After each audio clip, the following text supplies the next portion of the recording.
रक्षक की भारी आवाज अभी भी कमरे में गूंज रही थी। एक गलती सब कुछ बदल सकती है। उन शब्दों के बाद कमरे में एक अजीब सी चुप्पी छा गई थी। अरिन, माया, रुको और ताराजी कुछ पल तक कुछ भी नहीं बोले। हर कोई अपने अपने मन में वही बात सोच रहा था। अब आगे क्या होगा? रक्षक धीरे धीरे पीछे हट गया और फिर से पत्थरों और बेलों के बीच शांत हो गया। लेकिन उसकी मौजूदगी अब भी महसूस हो रही थी। हमें बहुत सावधान रहना होगा। ये जगह हमें परख रही है और हमें इसका सम्मान करना होगा। वे धीरे धीरे उस बड़े कमरे से आगे बढ़े। रास्ता अब और भी अजीब लगने लगा था। दीवारों पर बनी रोशनी हल्की हल्की बदल रही थी। ऐसा लग रहा था जैसे मंदिर सांस ले रहा हो। माया ने कहा, मुझे ये जगह बिल्कुल ठीक नहीं लग रही। रुको चुप था, लेकिन उसका मन बेचैन था। उसे हर जगह कुछ नया, कुछ अलग दिख रहा था। अगर ये सब यादों को बचाने की जगह है, तो यहाँ कुछ बहुत जरूरी चीज जरूर होगी। वे एक और कमरे में पहुंचे। ये कमरा पहले वाले से छोटा था, लेकिन बीच में एक पत्थर का मंच था। रुको, कुछ भी छूने से पहले रुको एक कदम आगे बढ़ चुका था। उसका इरादा बुरा नहीं था, वो बस देखना चाहता था, समझना चाहता था। जैसे ही उसकी उंगलियां उस चमकती चीज को छूने लगी, जमीन ने एक अजीब सी आवाज की।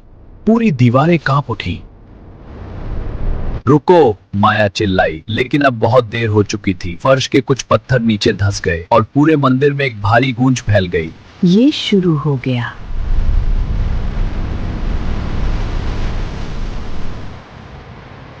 तुमने जानबूझकर नहीं किया, मुझे पता है।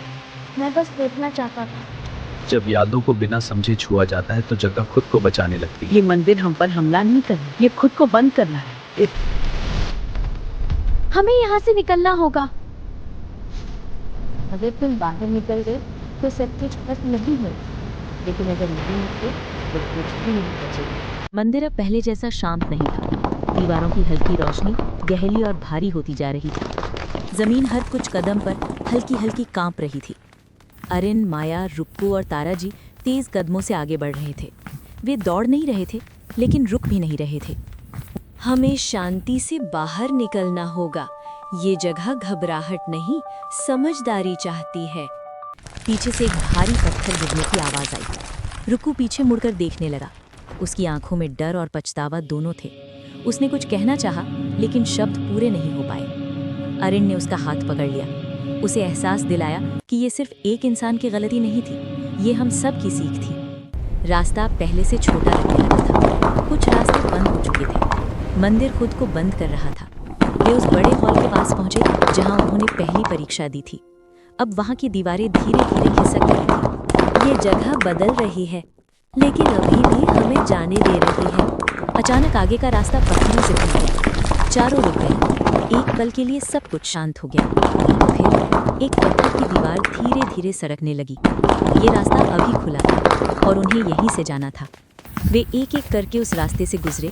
जैसे ही आखिरी कदम अंदर पड़ा, पीछे की दीवार फिर से बंद होने लगी। वे आगे बढ़ते गए। सुरंग अब पहले से ज्यादा अंधेरी थी, लेकिन दूर हल्की सी रोशनी दिख रही थी। वो बाहर का रास्ता था। तभी जमीन जोर से हिली। रुक्कू का पैर फिसल गया। अरिन और माया ने उसे तुरंत पकड़ लिया। किसी ने भी हाथ नहीं छोड़ा। ताराजी ने उन्हें सहारा दिया। चारों ने मिलकर रुक्कू को ऊपर खींच लिया। वे साथ आए थे और साथ ही निकलने वाले थे। सुरंग के आखिर में हवा ठंडी होने लगी।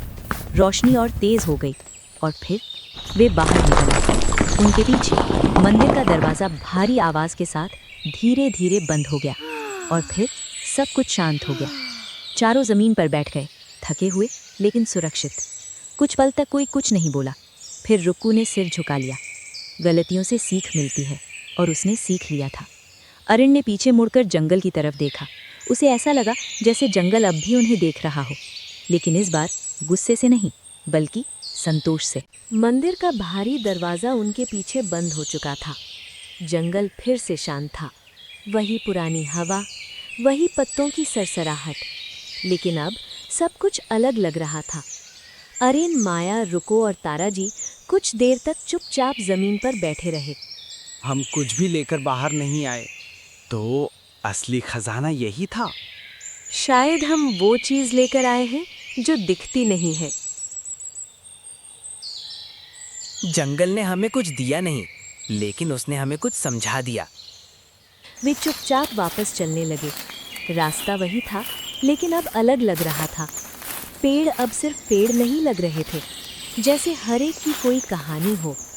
थोड़ी देर बाद वे उस पुराने पेड़ के पास पहुंचे, वही पेड़ जहां से ये सब शुरू हुआ था। हम वापस आ गए। ये पेड़, ये पहले से थोड़ा हरा लग रहा है। जंगल याद रखता है जब कोई उसे समझने की कोशिश करता है।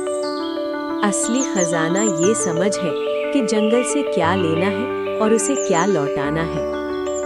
अगले दिनों में गांव में बदलाव आने लगा। लोग पेड़ों को काटने से पहले सोचने लगे, नए पौधे लगाए जाने लगे। बच्चे जंगल को खेलने की जगह नहीं, एक दोस्त की तरह देखने लगे। अरिन अक्सर उस पुराने पेड़ के पास जाकर बैठ जाता। उसे ऐसा लगता जैसे कहीं दूर कोई उसे देख रहा है, लेकिन अब वो नजर डरावनी नहीं थी, वो संतोष की नजर थी।